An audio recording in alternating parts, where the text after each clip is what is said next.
Okay. No, let's greet people first. It's our people. Chief, I don't care. We are not here to greet people. That's the problem.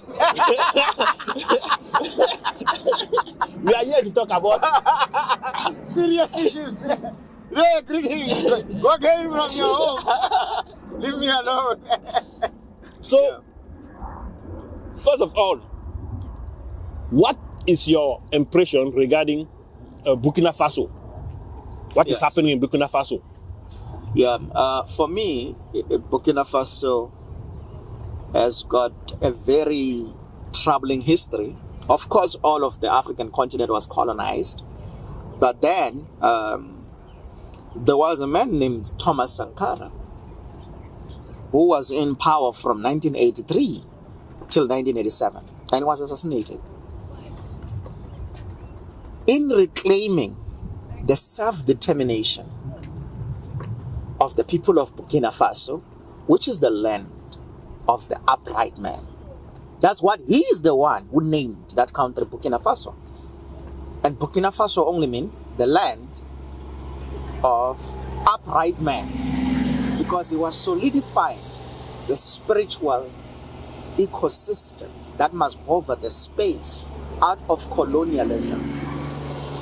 What Thomas Sankara wanted to do first was to re-establish national identity and bring in new black national consciousness. And then Western powers were very not impressed. NATO forces, Western imperialism, realized that we don't need a black man who is going to instill self-determination in his people. Because the whole world, since colonization, in fact, since Arab enslavement and then the Roman invasion, to a point that even the continent itself is named after a European, in which Europe is even named after an African. So for a black man like Thomas Sankara, who want to change that entire idea and change the timeline of black people, it was very important that a man like that was there, and then it was a threat to Western imperialism, who look at us as slaves and sub-Savian beings, beasts of burdens, who only need to serve the interest of whiteness, the interest of Arab and the Caucasoid, the Mongoloid. However, recently, the guy was born a year after Thomas Sankara was brutally murdered, Ibrahim Traore. He emerges into this space. And then someone will say, is a reincarnate military coup. Yes, of course, we don't really condone that. But if we remember what happened to Burkina Faso, Thomas Sankara was killed by his right-hand man. And then this guy emerges in order to change the narrative. And right now, Ibrahim Traore, most black people globally appreciate that kind of energy, because that's what we want. That we've got sovereignty, we've got independence, because independence don't mean the right to vote. Ibrahim Traore, and then the West realized, so you are no, and then they even actually cut off ties with France. But there's still African countries who were French colonies that still pay colonial tax, because France says you need to pay us for having improved you. They don't mention the raping. They don't mention the genocide on black people. They don't mention how they destabilize our spiritual timeline. But we still need to pay. No reparations. No reparations. We are the one we have to pay them for colonizing us. So for me, I feel like he's taking a stand that is very necessary in the new era of black self-determination. Because black people are not kids that must be monitored by whiteness. That must be treated. That's why even if you look into the history of the whole concept of colonization and enslavement, this person must not even have a spirit, must not even have a name. To a point that even our own people call themselves Pan-Africanists under a Roman. So Burkina Faso is doing well. What did they do first? You change the narrative. You change the name. Because once something is given to you and you accept, it becomes your reality. Say the land of the upright man. I know most people say that is a reincarnate of Thomas Sankara, but I believe that the real reincarnation, the real program was renaming Burkina Faso upright man. And that's exactly what Ibrahim Traore is doing. So, what Ibrahim Traore is doing, do you think that it also should be done in South Africa? Or do you think that South Africa is doing well? No, what Ibrahim Traore is doing is exactly what we are supposed to do to the whole of the African continent. Even including South Africa, because remember, South Africa is doing very well. South Africa is in the G20. I think they'll be having a G20 meeting very soon. South Africa is in the BRICS. South African president was invited at the White House. So South Africa is among those, is part of those biggest country in the world. So why do they need a revolutionary like Ibrahim Traore? When it comes to the question of the so-called, because it's not South Africa, but when it comes to the so-called South Africa,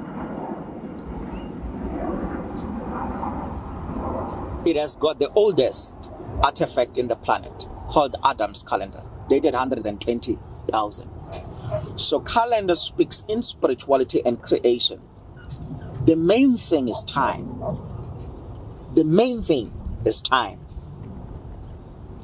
And South Africa, the greatest country is Africa, with the greatest president in the world. You know why? With the greatest president. No, it's the cradle of humanity. The oldest discovered Eve gene, the mitochondrial DNA, which we say is an Eve gene. Eve represents female creation. It's in South Africa, right? So you would have known that the reason why the West couldn't allow these Africans to become free, because it's the last country to reach the so-called independent states and is the most compromised, the most unequal. It's because these people have realized the truth. And the truth was realized where? In South Africa. When you say we don't need to be policed by white men, so what happened in the White House between President Trump and President Ramaphosa? Do you think that Trump was policing Ramaphosa? Because the way that interview went, I believe that what the White House did, the United States, inviting Cyril Ramaphosa, it's a very important thing as it relates to international relations. They had to really engage with South Africa because, first of all, now the issue of genocide is fake news. It's incorrect. It's propaganda.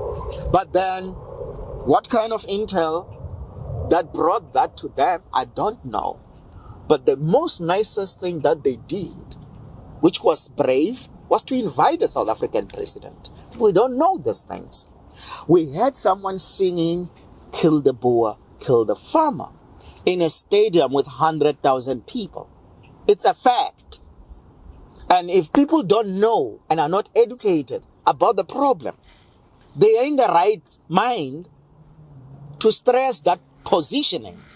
What the South African president was supposed to do in that situation is to come. And he did. South Africa is a settler colony. 1652 to 1994, there was genocide of black people. In this genocide, there was displacement. There was raping. There was killing. There was separating to all the sacred spaces and vortex points.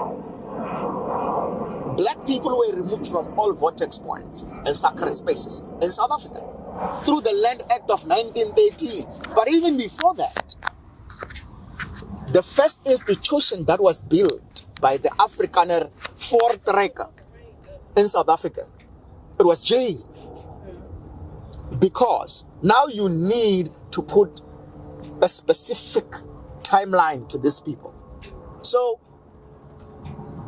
black people build Roodepoort, well-developed place. Auckland Park, well-developed, where even the South African Broadcasting Corporation is located at. It's a beautiful space. Rest of Sophiatown, you have got North Cliff, you've got Cresta. And they're like, no, these black people can't be this advanced. After we've been here, after we've been enslaved, they need to be put in a place called Soweto in 1933. Soweto is a Bantustan. It means Southwestern Township. And then, through robust engagement with the South African government, that at times, black people had to respond militaristically with the likes of your Nelson Mandela, your Chris Hani, your Solomon Mahlangu, your Steve Biko, and he didn't kill anyone. Steve Biko didn't kill any white man. But he was talking about, no, you know what, I understand what's going on. But the biggest problem with black people right now is that we have lost our mind and our spirituality. And therefore, what we have a problem with right now, they are making us think that material want is important, which is a political freedom and independence. But when material want is coupled with spiritual poverty, it kills. Never killed no one. Never staged a protest. But with his contribution, the man was plugged with a police van, driven more than 5 miles, tortured, just for saying black people need to think for themselves and not as subject of white power. Just by saying that, which is respectful. So because now we have a black man who is instilling self-determination on black people, it's a fact. He never said go and fight no white man. You can't quote Steve Biko like that. But he was tortured. So this is the reality of South Africa. For 342 years, slave labor, raping, wives killed in front of husbands, alpha males' penis cut publicly to instill fear, cutting heads and putting them publicly of the kings and the chiefs. You drove yesterday from Washington DC to New York. It's the past. If someone robbed your car, it's the past. The past don't exist. What exists is the present. And the present must appreciate what happens to itself. The fact that black people forgave 342 years of slave labor, of raping, of genocide, they don't want revenge. The song, Kill the Boer, Kill the Farmer. The word Boer itself, it still says the farmer, but it's not literal figure of speech. It's not. It meant the system. And then when they sang, they kept themselves together by singing. Your wife just got raped and killed. Your daughter just got raped and killed. The only way was, let's see, kill the farmer, kill the Boer. It's weeping. So the South African president was called to make them understand what this means. Instead, he brings Johan Rupert, one of the apartheid beneficiaries, who says a billionaire. Out of what? Out of black people staying. And again, an African man come there and bring other white men. Trump was very respectful. I watched the whole interview. Donald Trump was very receptive and respectful to the South African president. He didn't police him. This is, you see, Carter G. Woodson say, if you control a man's thinking, you don't have to worry about his actions. If you condition him to think that he can't come in the front door, he must always go to the back door. If you don't have a back door, that man will come to you and say, hey, where's the back door? Malcolm X says again that there was a house Negro and a field Negro. A field Negro wanted to break free from being enslaved, from being raped. It's not only women who were raped, men were raped too. Give me a blowjob. When you say you're thirsty, when you are picking cotton in the plantation, they say, we're going to give you urine.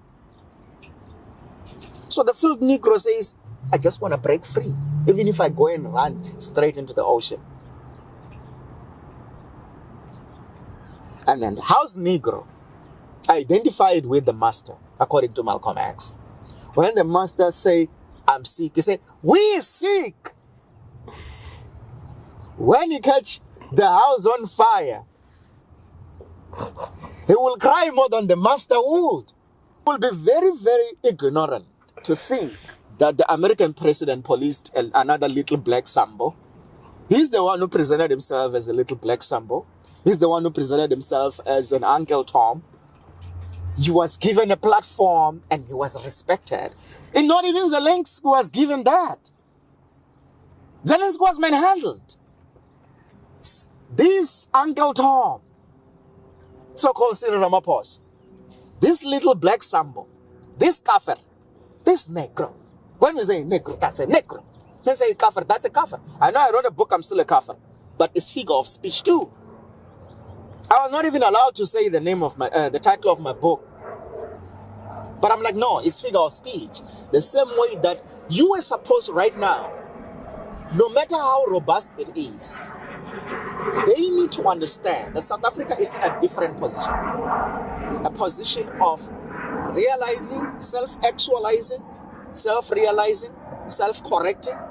And the singing of the song again is just to say we're still in a detrimental situation as a result of apartheid and colonization. There was no reparations in South Africa. Never. The Jews, after the Holocaust by Adolf Hitler, they were resettled here in this country in America. Every year, the Jewish Museum is paid $200 million US. I think now it's 400. Just a museum. They were taken, they went through 50 years of psychological rehabilitation. Right now, what happened during colonization? There was a destruction of the black body. There was a raping of the black body. There was a dehumanization of black thinking, black spirituality, everything black had to be demonized to a point that we wear black to funerals. And you know, the first person to wear black to funeral was Queen Victoria of England after mourning her husband's death. And today, black people themselves, Queen Victoria is a progenitor of colonization after the Romans and the Arabs.